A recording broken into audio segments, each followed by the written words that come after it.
Selamat pagi atau selamat siang kepada adik-adik keperawatan. Kita berjumpa lagi dalam mata kuliah KDK. Semoga semua dalam keadaan sehat sehingga bisa mengikuti perkuliahan dengan baik. Untuk kali ini kita akan masuk ke materi tentang konsep sehat dan sakit. Adapun tujuan pelajarannya dapat dilihat dari definisi sehat dan sakit sampai menguraikan dampak sehat sakit pada klien dan keluarga. Definisi sehat yang pertama dari WHO adalah suatu keadaan sempurna fisik, mental, sosial, tidak hanya bebas dari penyakit, cacat, dan kelemahan. Dari Undang-Undang Nomor 23 Tahun 92 Pasal 1, kesehatan adalah keadaan sejahtera dari badan, jiwa, dan sosial yang memungkinkan setiap orang untuk hidup produktif secara sosial dan ekonomi. Ini model kontinum sehat sakit, ada di tengah-tengah ada titik netral. Model kontinum sehat sakit. Sehat dan sakit berada dalam suatu hubungan yang relatif dan dinamis, memungkinkan perawat membandingkan keadaan sehat klien saat ini dengan keadaan sehat di masa lalu.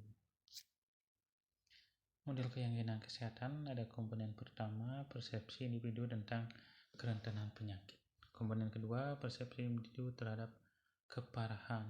Komponen ketiga, tindakan preventif, perubahan gaya hidup, peningkatan kepatuhan terapi medis, dan mencari pengobatan. Model keyakinan kesehatan.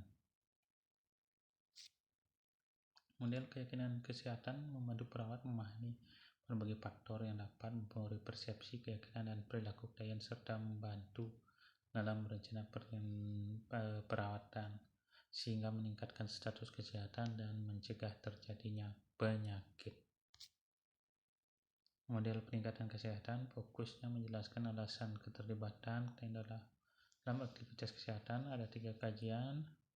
Faktor kognitif persepsi ada kepentingan sehat, kontrol sehat, kesembuhan diri, definisi sehat, status kesehatan, keuntungan perilaku, meningkatkan kesehatan, barrier terhadap perilaku, peningkatan kesehatan. Model peningkatan kesehatan, faktor pengubah ada karakteristik demografi, karakteristik biologis, pengaruh interpersonal, faktor situasional, faktor perilaku, partisipasi dalam perilaku peningkatan kesehatan. Model peningkatan kesehatan, faktor pengubah, faktor kognitif persepsi, partisipasi dalam perilaku peningkatan kesehatan.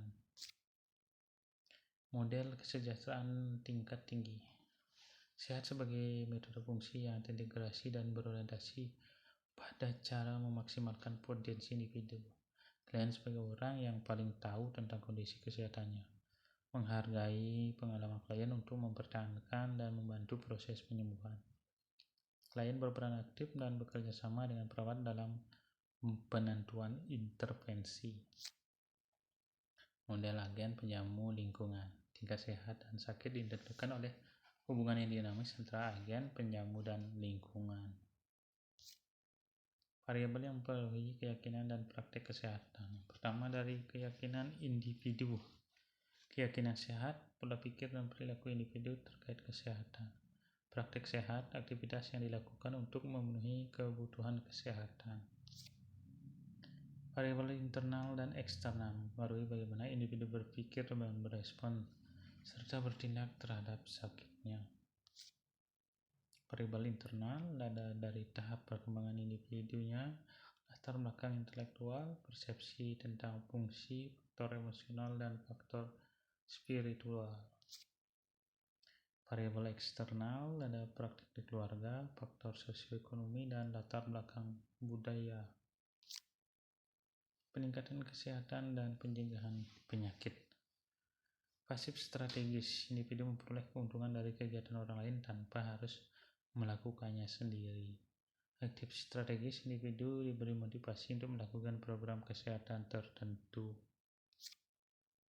Tingkat perawatan preventif, primary prevention, true prevention, secondary prevention, diagnosis and intervention of those who are experiencing health problem or illness. Geriatry prevention directed at rehabilitation of those clients with permanent and irreversible disease or disability.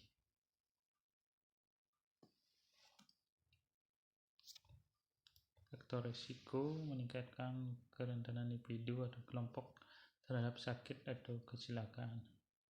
Categories of risk factors ada genetic dan psychological factors, age, environment, dan lifestyle.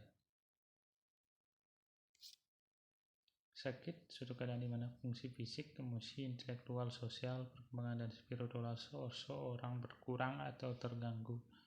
Sakit akut gejala relatif singkat dan berat. Sakit kronis berlangsung dalam periode yang lama. Perilaku sakit cara seorang memantau tubuhnya, mendefinisikan dan menginterpretasikan gejala yang dialaminya, melakukan upaya penyembuhan, dan menggunakan sistem pelayanan kesehatan. Variabel internalnya ada persepsi klien terhadap gejala dan penyakit. Perilaku sakit, variabel eksternalnya dukungan sosial, latar belakang budaya, status ekonomi, akses ke pelayanan kesehatan. Tahap perilaku sakit, mengalami gejala, asumsi tentang peran sakit, kontak dengan pelayanan kesehatan, peran klien yang dependen atau tergantung, pemulihan dan rehabilitasi. Dampak sakit pada klien dan keluarga, perubahan perilaku dan emosi, peran keluarga, citra tubuh, konsep diri, dan dinamika keluarga. Sekian dan terima kasih untuk materi kali ini, semoga bermanfaat. Kita berjumpa lagi di pertemuan selanjutnya. Tetap jaga kesehatan. Terima kasih banyak.